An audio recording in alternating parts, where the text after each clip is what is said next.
ஒரு பவுல்ல hot soup வச்சிருக்காங்க. அது வந்து கூல் டவுன் ஆகுது. இனிஷியலா வந்து 98 டிகிரி செல்சியஸ்லேருந்து 82 டிகிரி செல்சியஸ் ஆகுது. இதுக்கு வந்து எடுத்துக்கிற டைம் 2 மினிட்ஸ். இப்போ இதுவே 75 டிகிரி செல்சியஸ்லேருந்து 69 டிகிரி செல்சியஸ்க்கு எவ்வளோ டைம் ஆகும்னு கண்டுபிடிக்கணும். அண்ட் ரூம் டெம்பரேச்சர் T0ன்னு வச்சுப்போம். இது கொடுத்துருக்காங்க. இது வந்து 22 டிகிரி செல்சியஸ்.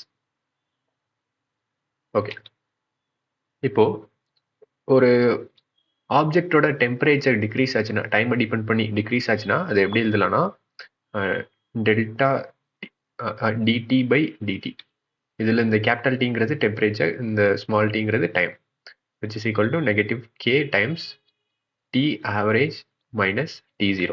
ஸோ இதில் T ஆவரேஜுங்கிறது ஒரு பர்டிகுலர் டெம்பரேச்சர்லேருந்து இன்னொரு டெம்பரேச்சருக்கு போயிருக்கும். அந்த ரெண்டையும் ஆட் பண்ணி 2ஆல் டிவைட் பண்ணும், அதோட ஆவரேஜ். T0ங்கிறது ambient temperature of the surrounding. இல்லை கேங்கிறது சம் கான்ஸ்டன்ட். ஓகே, இப்போ ஃபர்ஸ்ட் கேஸ் எடுத்துப்போம். ஃபர்ஸ்ட் கேஸில் டெல்டா டி எவ்வளோன்னு பார்க்குறோம். இந்த இந்த டிடிங்கிறது வந்து difference in the temperature 98 minus 86. இது வந்து 12ன்னு இருக்கும்.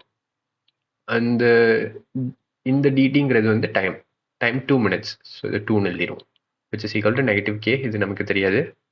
அடுத்து டி ஆவரேஜுங்கிறது average of these two temperatures. So 98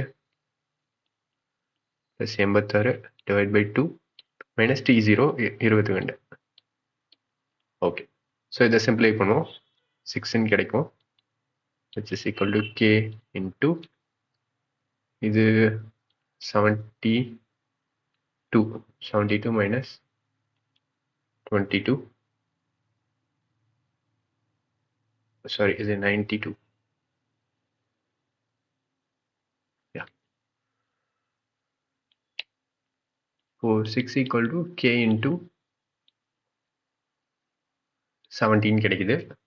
இதுலேருந்து நாம நெகட்டிவ் சைன் விட்டேன். இதுலேருந்து நம்ம k equal to negative 6/17 எழுதுவோம். இது அப்படியே இருக்கட்டும். அடுத்தது செகண்ட் கேஸ்க்கு வருவோம். செகண்ட் கேஸ்லேயே அதே தான் ஃபாலோ பண்ண போகிறோம். dt by dt which is equal to negative k t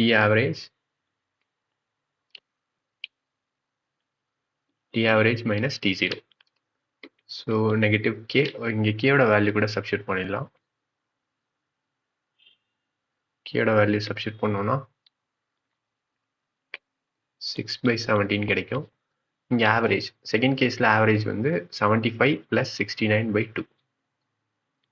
75 + 69 divided by 2 -22.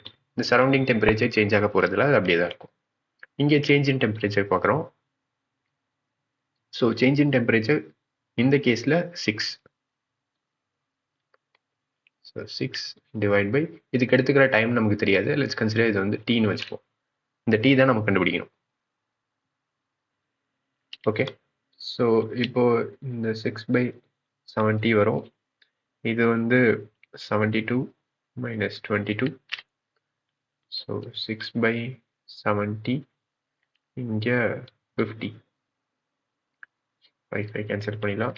இங்கே 6/tன்னு இருக்கு. ஸோ இதுலேருந்து நம்ம என்ன எழுதலாம், 6/t equal to 6 into 5/7.